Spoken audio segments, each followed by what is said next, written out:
checking out this video. Don't forget, like and subscribe.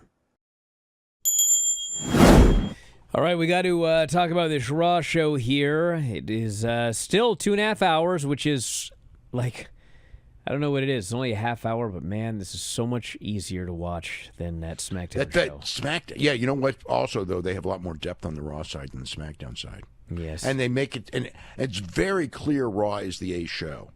You know, like before, you know, even last year, like SmackDown was kind of the A show. It had Roman Reigns and Cody and everything. And even though Cody's still probably the biggest star and he's on the SmackDown brand, it is just very clear that Raw is the A show.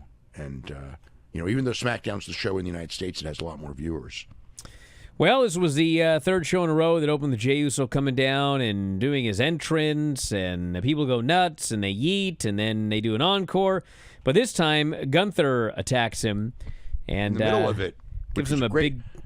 That was great booking, by the way, of Gunther attacking him in the middle of the encore. I just thought that was just really clever. Gives him the big suplex on the announce table. Jey fights back, gets chopped to death. Gunther kills him. They send out all the guys to break it up, and as Gunther is leaving, Jey grabs the mic and he says, you know, maybe I shouldn't say this, but you and me, WrestleMania. And Gunther's furious, and he storms into the ring, and Jey knocks him off the apron, hits a big running dive onto Gunther and all the guys outside. Very good opening segment. Oh, yeah. And I did love, you know, they don't play the announcers. I mean, the announcers sometimes will say something stupid, but they don't play them as idiots. And the announcers saw Gunther coming when Jey did not. And they're screaming at him, turn around, turn around. It's too late. He gets jumped. So I like that little detail. Rhea's backstage. She says, Liv, if you make it to WrestleMania, you got to deal with me then. But now everybody's waiting to find out who Charlotte's going to pick. Io and Dakota walk up. Io says, you cost me my shot at WrestleMania. I'm coming for you. And Rhea says, I'm looking forward to it. Which led to an angle later where Rhea basically said, I don't have to do this, but I want to do this. 3 weeks. The Raw After Elimination Chamber. It is Rhea versus Io for the title. So I guess that means that it's not going to be Rhea against Io at WrestleMania. That's what it looks like. I mean, that doesn't guarantee it, but feels that way. It's too bad. Io's freaking on fire. I mean, she's like the best woman in the entire company.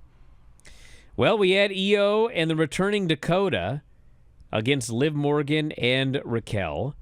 And, you know, real good match. Real good match. Dakota back from injury, and we get another injury.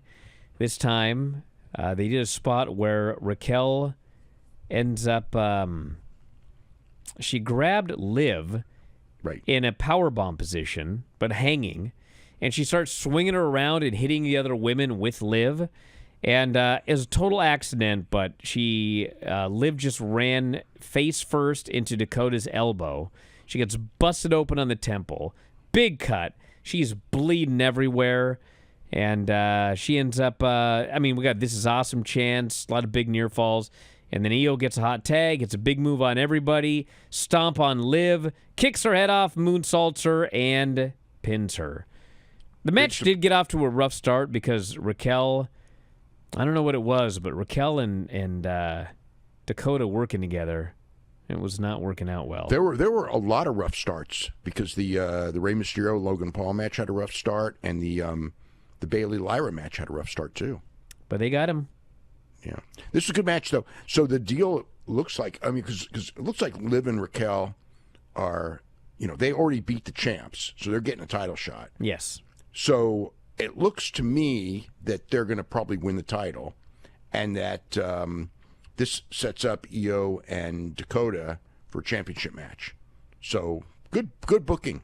You know, I mean, it's like you would look at it and go like, if these two just beat the champs in a non-title match, what are they doing losing? And in fact, if this goes nowhere, you would be right. That would be terrible booking. But I actually think that, you know, this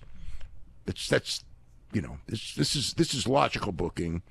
That doesn't look logical unless they win the titles. If they lose the titles and they've lost before, then it's kind of like whatever. Doesn't matter. You know, I mean, that's the one thing about this booking now is it doesn't matter.